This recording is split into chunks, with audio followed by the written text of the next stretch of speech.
Agora você vai ver uma reportagem sobre os riscos de quem faz uso de remédios antidepressivos, tá, gente? Agora a pergunta que fica, os remédios viciam? A cantora Vanusa teve que ser internada para fazer um tratamento contra a depressão e a dependência química. O anúncio foi feito pelo filho dela nas redes sociais. Agora, eu volto a repetir, o remédio pode viciar? Preste atenção na reportagem, então.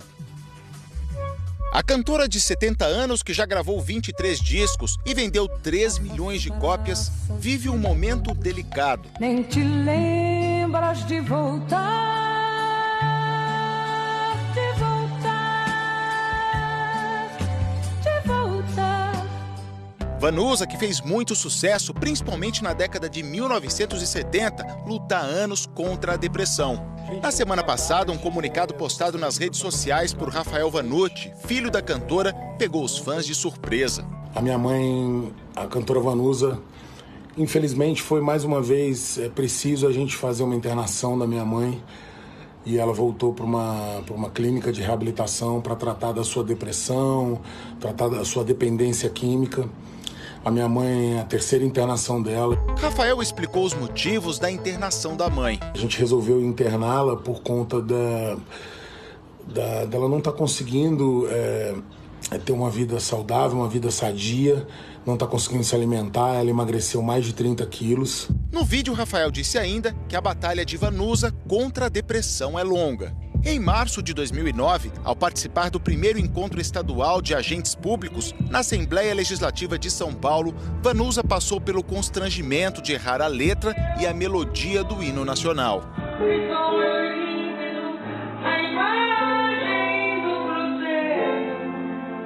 Mais tarde, a cantora se justificou.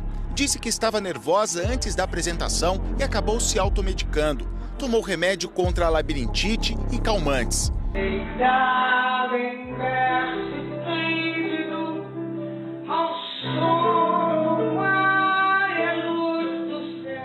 Em entrevista no programa do Gugu, ela contou detalhes sobre aquele dia.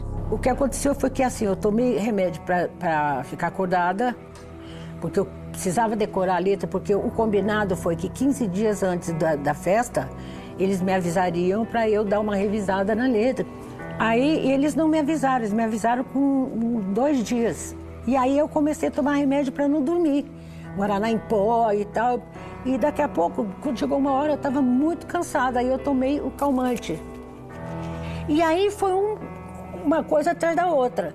Então o que acontecia? Eu nunca ia a lugar nenhum. Aí eu ia num lugar, eu tomava aqui assim de uísque com guaraná.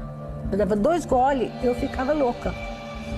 Reagia com a medicação que você tinha tomado. Porque potencializava o remédio, entendeu?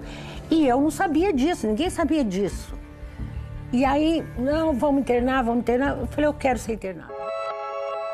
Quem sofre de depressão sofre com os altos e baixos da doença.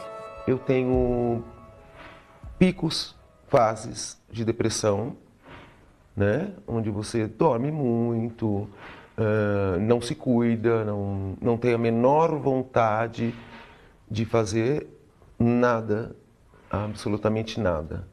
E momentos de muita ansiedade, que seriam picos de ansiedade, pânico, né?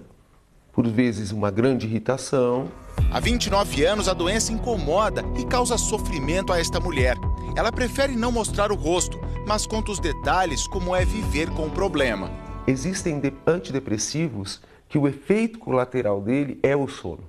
Então, se você deixa de tomar, às vezes você fica noites em claro, né? Eu já fiquei dias sem dormir. A Organização Mundial da Saúde estima que 350 milhões de pessoas sofrem de depressão no mundo, em uma escala crescente de ocorrências.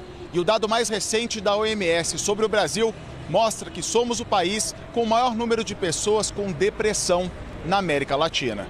Um estudo inédito de uma seguradora de saúde revelou que o consumo de antidepressivos aqui aumentou 74% em quase 6 anos. O medicamento ele é essencial quando a pessoa começa a ter prejuízos nas suas atividades diárias. Então, quando ela começa a não conseguir trabalhar, quando ela começa a não conseguir ter o mesmo impulso, vontade e ânimo de sempre, nesses momentos o antidepressivo já é necessário. Embora muitas pessoas acreditem que o antidepressivo só vai ser utilizado se a pessoa estiver de cama, totalmente incapacitada, isolada, afastada das suas atividades. Mas não, a gente usa quando a pessoa já começa a ter um impacto para funcionar. O psiquiatra diz que estes remédios ainda são alvo de preconceito, sobretudo pela ideia incorreta de que causam vício. Nenhum desses remédios causam vício. Então, se a pessoa está tendo alguma compulsão, é porque do quadro dela ela já tem uma predisposição para compulsão, né? Então, muitas vezes, se não for investigado isso antes, durante um tratamento de depressão com antidepressivos, por exemplo, e a pessoa é compulsiva, né, compulsiva por álcool, alguma droga, por comer ou por usar remédio demais, você com o seu tratamento sem um estabilizador de humor, você pode contribuir para que ela piore esses comportamentos que ela já tem. De acordo com o médico, a predisposição do organismo é determinante em quadros de dependência. Pode chegar num ponto de compulsão mesmo, em que a pessoa tem uma necessidade aumentada de repetir um comportamento, de usar desordenadamente um comportamento com uma sensação de perda de controle. Em quase 30 anos fazendo tratamentos, a preocupação desta secretária executiva sempre foi justamente o excesso de calmantes. O medo do vício, né? Você já passou por esse medo do vício em medicamento? Sim.